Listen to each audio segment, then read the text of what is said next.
शहर से लगभग 50 किलोमीटर दूर एक छोटा सा गांव था, जिसका नाम था मानिकपुर। इस गांव के लोग दिन भर खेतों में काम करते और शाम होते ही अपने अपने घरों में लौट आते थे।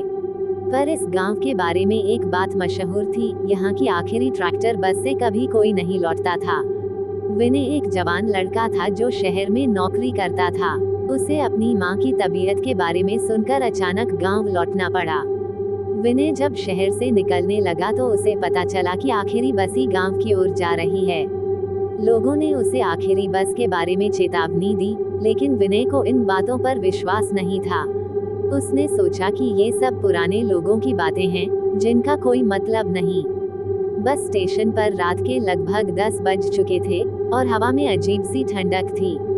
चारों तरफ सन्नाटा फैला हुआ था। तभी विनय ने देखा कि एक पुरानी और जर्जर ट्रैक्टर बस स्टेशन पर आकर रुकी। ड्राइवर ने विनय को देखा और बिना कुछ कहे दरवाजा खोल दिया। विनय ने अपना सामान उठाया और बस में चढ़ गया।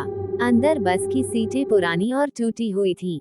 बस में सिर्फ 4 और यात्री थे, जिनके चेहरे अजीब और असामान्य दिख रहे थे। लेकिन विनय ने ज्यादा ध्यान नहीं दिया और पीछे की सीट पर बैठ गया। बस के चलने के साथ ही बाहर की ठंडक और बढ़ गई।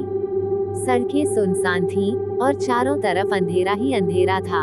विनय खिड़की के बाहर देख रहा था जब अचानक उसने महसूस किया कि बस के अंदर का माहौल कुछ अजीब है।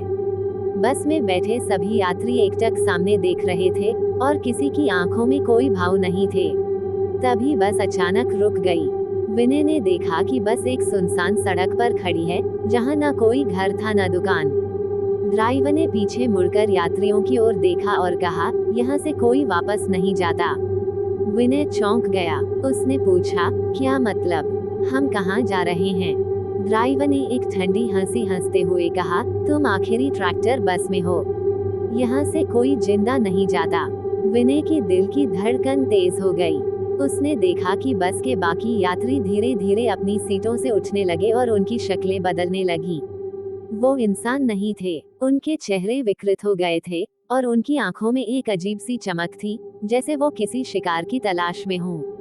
विनय ने तुरंत बस से उतरने का फैसला किया, लेकिन जैसे ही वो उठकर दरवाजे की ओर भागा, दरवाजे अपने आप बंद हो गए। उसने खिड़की से बाहर देखने की कोशिश की, लेकिन अब खिड़कियों से बाहर कुछ भी नजर नहीं आ रहा था, बस गहरी काली धुंध थी। ड्राइवर ने कहा, अब तुम भाग नहीं सकते। ये बस तुम्हें वहां ले जा रही है, जहां से कोई लौट कर नहीं आता। विनय की घबराहट अब और बढ़ चुकी थी। उसने चारों ओर देखा, पर कहीं से भी बचने का रास्ता नहीं था। तभी उसे याद आया कि उसके दादाजी ने उसे एक पुरानी माला दी थी, जिसे हमेशा अपने साथ रखने को कहा था। उसने जल्दी से अपनी जेब में हाथ डाला और वो माला निकाल ली। जैसे ही उसने माला निकाली, बस में बैठे सभी प्रेत चीखने लगे और उनके चेहरे विकृत होने लगे। विनय ने माला को कसकर पकड़ लिया और जोर से चिल्लाया, भगवान, मुझे बचा लो। अचानक बस में एक तेज रोशनी फैल गई।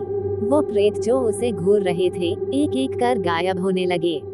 ड्राइवर की चीख पूरे बस में गूंज उठी और अचानक बस रुक गई। दरवाजे अपने आप खुल गए और विनय तुरंत नीचे कूद गया। वो अंधेरे जंगल के बीच में था और बस उसकी आंखों के सामने गायब हो चुकी थी।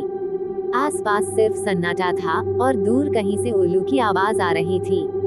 विनय को अब समझ में आ गया था कि वो मौत के मुंह से बाहर आ गया था, पर उसने अब भी यह नहीं समझा था कि ऐसा क्यों हुआ था।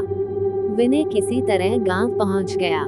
जब उसने अपनी माँ से सारी बात बताई तो उसकी माँ का चेहरा डर से सफेद हो गया। उसने कहा, वो माला तुम्हारे दादाजी ने इसीलिए दी थी। उस आखिरी ट्रैक्टर बस की कहानी हमारे पुरखों से जुड़ी है। विनय ने चौंक कर पूछा, क्या मतलब? माँ ने बताया, कई साल पहले इस गांव के लोगों ने एक बुरी आत्मा को मारने के लिए उसे इसी ट्रैक्टर बस में कैद किया था। तब से वो बस हर रात गांव की ओर आती है और जो भी उस बस में सवार होता है, वो कभी वापस नहीं आता। तुम्हारे दादाजी उस बुरी आत्मा के खिलाफ लड़े थे और उन्होंने ये माला तुम्हें दी ताकि तुम उससे बच सको। विनय को अब सारी बात समझ आ चुकी थी। उसने उस रात जो देखा, वो सच था। वो बस वाकई मौत की सवारी थी। कुछ दिनों बाद विनय ने सोचा कि वो इस घटना को भूल चुका है। लेकिन एक रात, जब वो अपने दोस्तों के साथ बैठा था, तभी एक अजीब सी आवाज आई। उसने देखा कि बाहर सड़क पर वही पुरानी ट्रैक्टर बस फिर से खड़ी है और उसके दरवाजे खुल रहे हैं। बस ड्राइवर ने एक बार फिर उसी ठंडी हंसी के साथ कहा, तुम सच में सोचते थे कि तुम बच गए? विनय समझ गया कि इस बार वो बच नहीं सकेगा। बस के दरवाजे धीरे धीरे खुलते जा रहे थे और इस बार कोई माला उसे नहीं बचा सकेगी।